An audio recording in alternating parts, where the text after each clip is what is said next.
Voilà, de retour parmi vous pour la dernière partie de notre émission, celle consacrée au débat. Aujourd'hui, nous allons parler de la Journée mondiale de l'eau, qui est une journée internationale instituée par l'Organisation des Nations Unies, proposée dans l'agenda 21 au Rio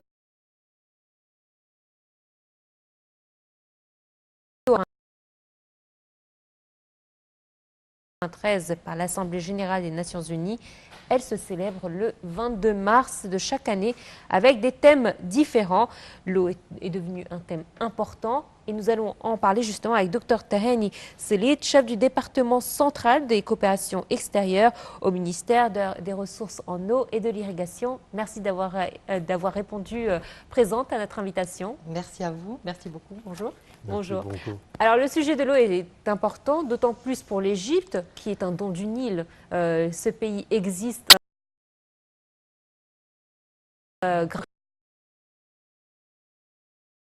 aux vrais défis auxquels font face justement le pays en matière d'eau. Bonjour et Bonjour. merci pour votre accueil et pour la présentation. Premièrement, comme vous le savez tous, et on en parle beaucoup maintenant, l'Égypte fait face à beaucoup de défis en ce qui concerne les ressources en eau en particulier. Nous sommes un pays qui dépend à 97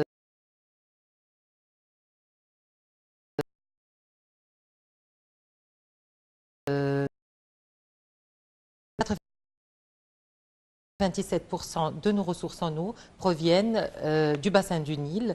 Bon, alors c'est hors de nos frontières. Nous n'avons pas beaucoup de contrôle sur ça jusqu'à présent. Espérons bien que ça continue la situation actuelle auquel s'améliore, mais jusqu'à présent, nous avons un problème parce que nos ressources ne proviennent pas de notre pays.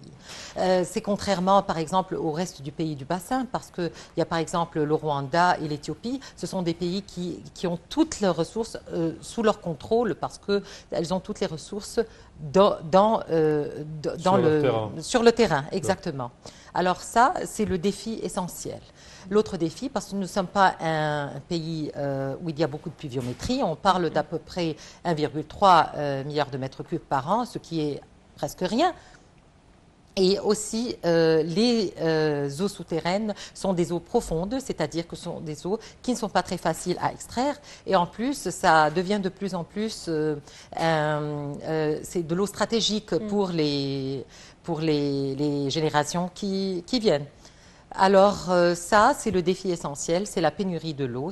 Nous sommes un pays où il y a vraiment une pénurie d'eau. Nous parlons maintenant de 570 mètres cubes par an, par personne, et ce qui est déjà à peu près la water scarcity, les limites, quoi, parce que après moins que 500 milliards de mètres cubes par an, ça devient la pénurie totale de l'eau et ça devient de plus en plus compliqué.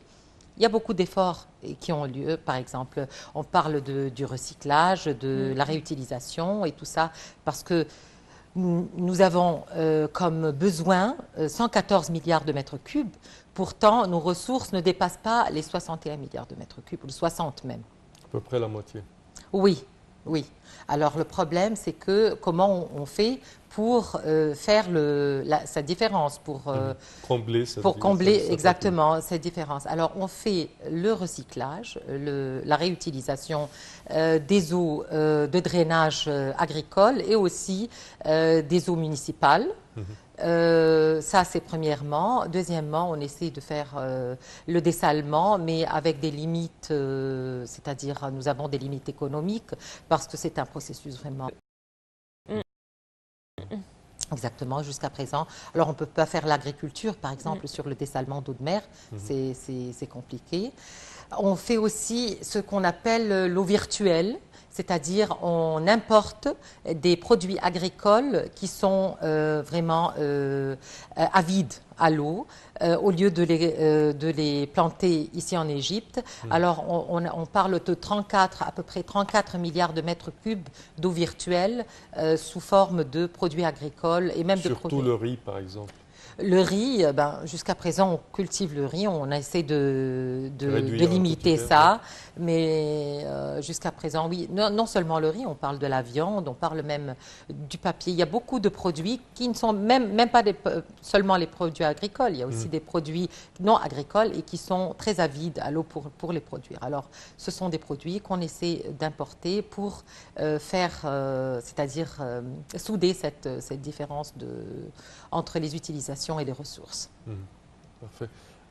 Si on parle également ces problèmes et les plans déjà entrepris pour cela, mais sur le plan national, est-ce qu'il y a des programmes de rendre le citoyen conscient du gaspillage de l'eau potable dans les maisons?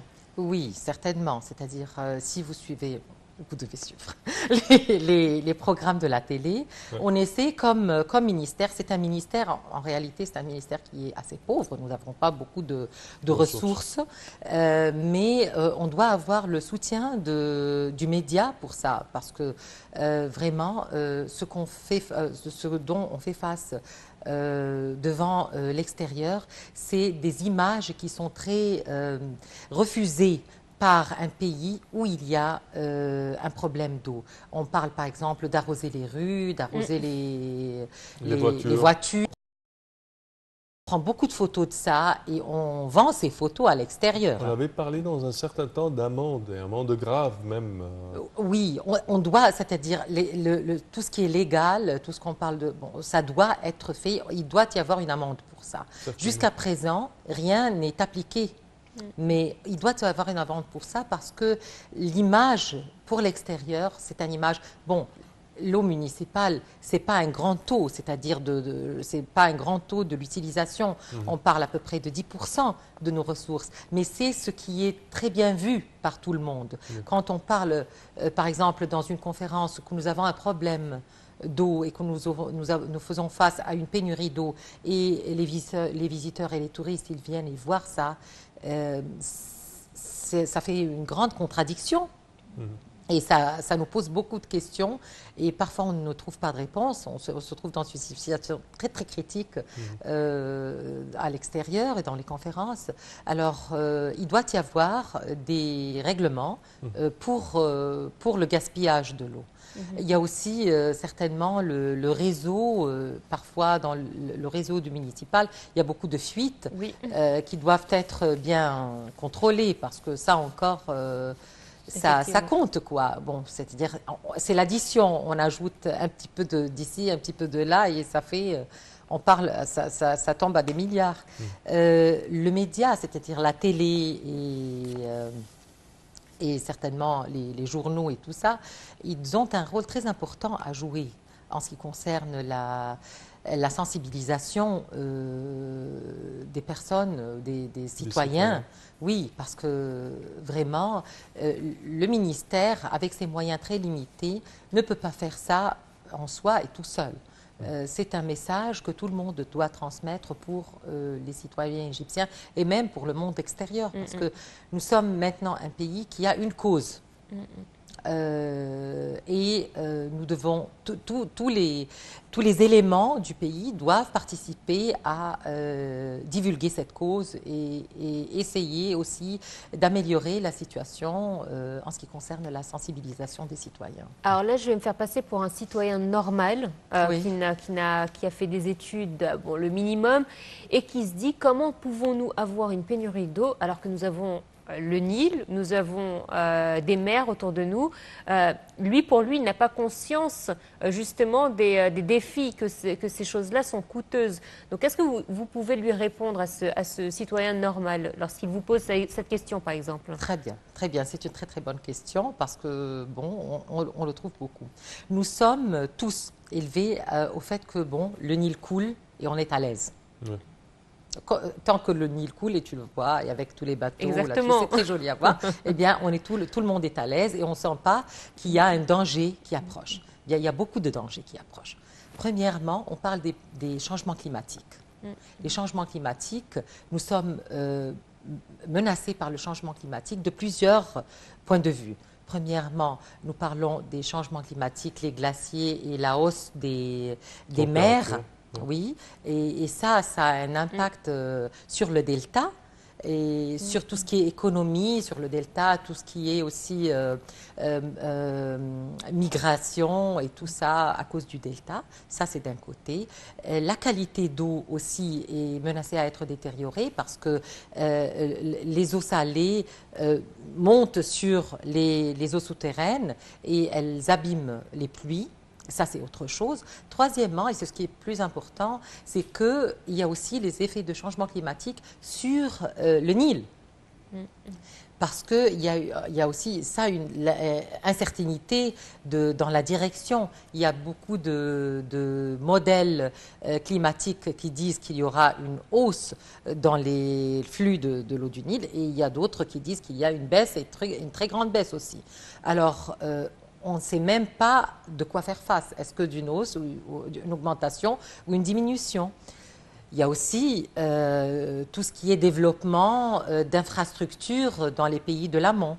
Ça devient de plus en plus pressant sur nos ressources parce que les 55,5 milliards de mètres cubes qui sont, bon, je ne veux pas dire le quota, mais notre share, notre part des eaux du Nil, elles sont menacées à être diminuées, elles aussi, s'il y a des développements de grandes infrastructures dans les pays de l'amont. Ça, c'est d'un côté. Nous avons aussi la croissance démographique. Oui. La même quantité d'eau était suffisante dans le passé. Mais avec la croissance démographique, on dépasse maintenant les 100 millions. Et en plus, bon, à 2050, on est en train de faire face à une diminution de la part de la personne en ce qui concerne de l'eau. Ça, c'est une autre chose. Eh bien, bon, tout ce que le monde, on fait face, il y a des problèmes économiques, l'agriculture, on doit changer tout ce qui est la méthode d'agriculture, la cultivation du riz, par exemple, de la canne à sucre et plusieurs autres produits agricoles qui sont très avides à l'eau.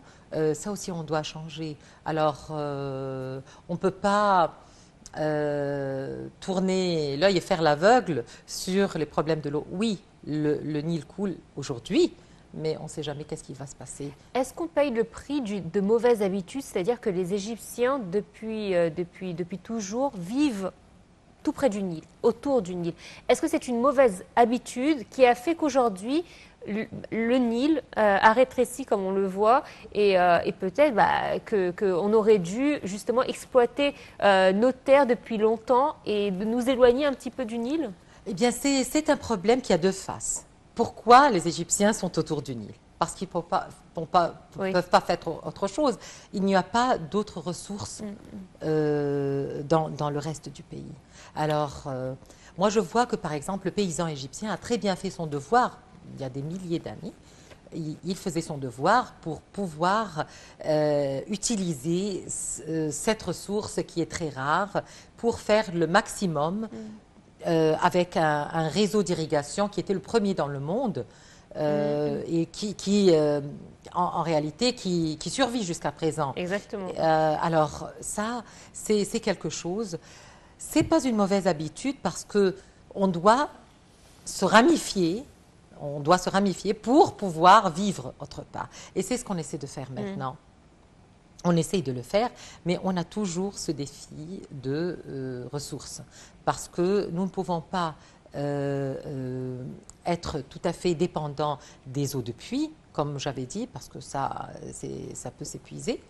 Alors, on est d'une manière ou d'une autre obligé à être autour du Nil. Mais en même temps, on doit commencer à utiliser le reste du pays. Exactement. Mais aussi les ressources, c'est important parce que tu ne peux pas faire une civilisation sans avoir d'eau. C'est sûr, c'est sûr. Si on parle de l'assainissement des eaux de mer, vous avez dit que la procédure est tellement coûteuse. Est-ce qu'il y a par exemple des machines qui peuvent être innover ou est-ce qu'il y a par exemple des projets pour innover les machines à présent? Oui, c'est-à-dire ce sont plus ou moins les procédures deviennent de plus en plus modernes et il y a des choses qui deviennent moins coûteuses qu'avant. Il y a les membranes pour le dessalement d'eau de mer. Il y a aussi c'est-à-dire l'énergie solaire, parce que quand on utilise l'énergie solaire, par exemple, nous sommes Ça un pays... évapore l'eau. Non, l'énergie solaire, c'est une énergie qui est moins coûteuse Oui. et qui fait, fait que le dessalement devient moins coûteux. Alors, il y a toujours des recherches et le développement des recherches dans ce domaine pour avoir des méthodes moins coûteuses pour le dessalement. Mais jusqu'à présent, le dessalement c'est une procédure très coûteuse sur laquelle on ne peut pas vraiment relier. C'est-à-dire on ne peut pas seulement dépendre du dessalement. Les pays du Golfe, par exemple, qui sont des pays riches, peuvent faire ça. Mais pour nous, ce n'est pas très facile. Alors, il y a toujours le développement et le renforcement des capacités pour pouvoir avoir de méthodes d'innovation, des méthodes de dessalement d'eau de mer pour ça. Mais par exemple, maintenant sur la mer Rouge, la plupart des resorts, des hôtels sur la mer Rouge, ils dépendent du dessalement de l'eau de mer. Ils ont des petites stations de dessalement sur lesquelles ils dépendent. Alors, c'est un début. On travaille sur ça avec le ministère du Housing. Du logement. Oui, exactement. Alors, on fait ça et on espère que très prochainement, on trouve des méthodes de moins en moins coûteuses pour pouvoir répandre le dessalement sur des surfaces encore plus grandes.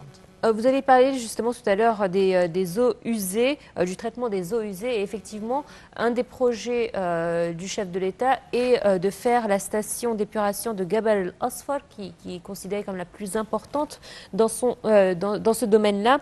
Est-ce que vous pensez que c'est une bonne solution sur du court terme ?